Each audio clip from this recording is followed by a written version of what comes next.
dunianya masing-masing. Setiap kita punya dunia sendiri-sendiri. Nah, itu pasti terkait dengan persepsi lagi. Itu persepsi juga. Experience has a structure. Pengalaman kita itu memiliki struktur. Apa strukturnya? Modalitas. Modalitas terdiri dari apa? Visual, auditory, kinestetik, olfaktori, gustatori. Pengalaman kita itu kita sampai di dalam memori dalam bentuk modalitas. Struktur dari pengalaman kita itu adalah terdiri dari visual, auditory, kinestetik, olfaktori, gustatori. Ini nanti sangat bermanfaat. Apabila struktur itu dirubah, ternyata emosinya berubah. Apabila emosinya berubah, tindakan kita berubah. Jadi kalau kita benci kepada seorang, kita tidak perlu cerita. Jadi kalau kita itu mengobati orang secara psikologis dengan pendekatan NLP, dia tidak perlu cerita, kita bisa mengobati. Waduh, ini ilmu kene, Pak. Nah, nanti kita lihat. Gak cerita itu loh bisa sembuh. Dan ini benar-benar merevolusi pendekatan psikologi, pendekatan pengobatan psikoterapi.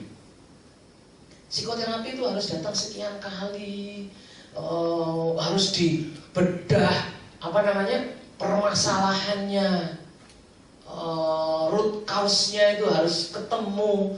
Nah, makin dia dibedah makin sakit hati. Itu aja kalau jujur. Kadang-kadang ada klien yang malu. Nanti kalau cerita dianggap bodoh lah.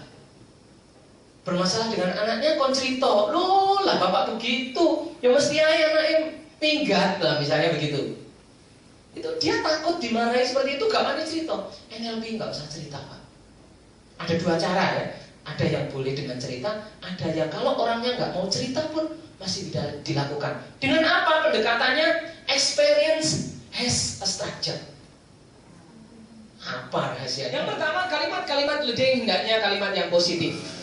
Ya, kalimat leading hendaknya kalimat yang positif. Saya ingin kasih contoh kepada Bapak sekalian, bagaimana caranya meliding otak.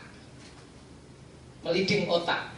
Pendekatan kita bukan hanya sekedar emosi, tapi kalau bisa direct memory ya direct memory, tapi dengan kata-kata, bukan dengan hipnotis, bukan dengan kalimat biasa. Contoh begini, Bapak Ibu, saya ingin panjenengan sekarang membayangkan kereta api. Semuanya, mohon ikuti saya.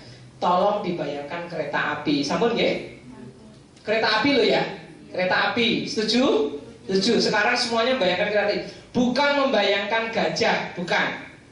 Jangan dibayangkan gajah yang besar kepalanya, yang telinganya lebar, itu jangan ya. Jangan dibayangkan gajah yang buntutnya kopat kapit, kakinya gede, melakunya pelan-pelan. Jangan dibayangkan itu, tolong jangan. Pak Ibu membayangkan apa sekarang?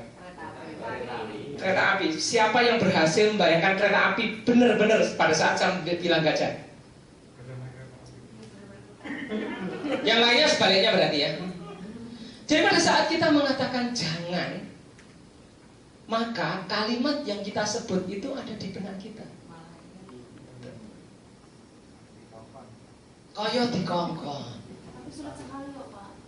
Sulit sekali gimana? Ya, untuk menerapkan sama anak saya saya emang kadang kali minta maaf, Pak. Ini adalah kalimat leading namanya. Bukan berarti kita tidak boleh mengatakan jangan. Bukan loh, Pak.